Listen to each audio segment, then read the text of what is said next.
পানি, তবে ৩টি উপজেলায় কোনো উন্নতি হয়নি। বিস্তারিত জানাতে মনোহরগঞ্জ থেকে যুক্ত হয়েছেন সহকর্মী খালেদ সাইফুল্লাহ। খালেদ, কুমিল্লার সার্বিক বন্যা পরিস্থিতির সর্বশেষ জানাবেন। শাফিন, কুমিল্লায় গত কয়েকদিন যাবতে কিন্তু বন্যার পানি ধীরে ধীরে কমছে। বিশেষ করে গোমতীর ভাঙন হয়েছিল যেই বুড়িচং উপজেলায়, বুড়িচং এবং ব্রাহ্মণপাড়ায় বিস্তীর্ণ এলাকা প্লাবিত হয়েছিল, সেই দৃশ্যগুলো আমরা দেখিয়েছিলাম। সেখানে কিন্তু রাস্তা থেকে পানি সরে যাচ্ছে এবং বাড়ির ভেতর যেসব বাড়িগুলোতে পানি ঢুকেছিল সেখানেও কিন্তু কমতে শুরু করেছে। কিন্তু যেই কয়েকটি উপজেলায়, কুমিল্লায় প্রায় 14টি উপজেলায় বন্যা আক্রান্ত হয়েছে, তার মধ্যে কুমিল্লার মনোহরগঞ্জ, নাঙ্গলকোট এবং লাকসাম অঞ্চলে যে লাকসাম উপজেলায় যে পানি জলাবদ্ধতা তৈরি হয়েছে সেটি কিন্তু নামছে না, সেটি এখানে অপরিবর্তিত রয়েছে, যার কারণে বিস্তীর্ণ এলাকায় মনোহরগঞ্জ এলাকার মানুষজন কিন্তু এখানে পানিতে নিমজ্জিত। এই পুরো এলাকাটি, এখানে প্রায় 11টি ইউনিয়ন রয়েছে। স্থানীয়রা জানান যে ভেতরেও অনেক বাড়িতে পানি রয়েছে, যার কারণে তারা কিন্তু খাবার দাবার রান্না করা সেগুলো কিন্তু মারাত্মকভাবে ব্যাহত হচ্ছে। অর্থাৎ এই মনোহরগঞ্জ উপজেলার মানুষ কিন্তু দীর্ঘদিন যাবৎ এটি নিম্নাঞ্চল এলাকা হিসেবে পরিচিত। এখানে সবসময় কিন্তু জলাবদ্ধতা থাকে এবং এটির কোনো স্থায়ী সমাধান এখন পর্যন্ত হচ্ছে না। এটি মূলত ফেনী এবং নোয়াখালী থেকে আসা যে পানি, সেখানে উজানের পানিগুলোই কিন্তু এখানে এই জলাবদ্ধতা সৃষ্টি করেছে এবং এই বন্যার কারণে এই এলাকায় প্রচুর সংখ্যক মানুষ কিন্তু আশ্রয় কেন্দ্রে অবস্থান নিয়েছেন।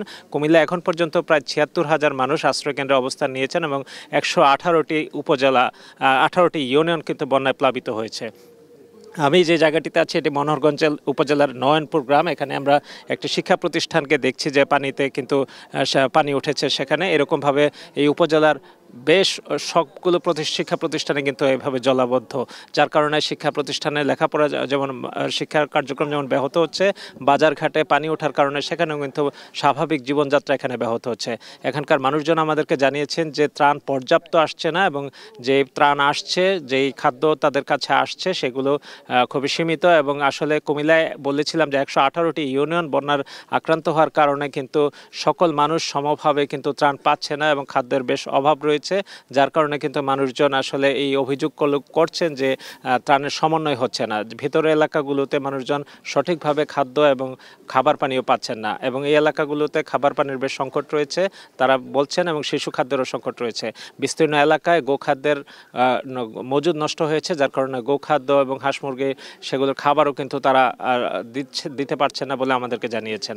তো এই এলাকাগুলোতে যদি পানি না নামে তাহলে এখানকার কৃষি এবং মাছের যে ক্ষয়ক্ষতি হয়েছে তা দীর্ঘস্থায়ী হবে এবং এখানকার জনজীবনে ব্যাপকভাবে এটি নেতিবাচক প্রভাব রাখবে। কুমিল্লার বুড়িচং এবং ব্রাহ্মণপাড়া উপজেলায় পানি নামতে শুরু করেছে এবং সেখানকার জনজীবন স্বাভাবিক হয়ে যাবে খুব তাড়াতাড়ি, এটাই ওখানকার মানুষজন প্রত্যাশা করছেন।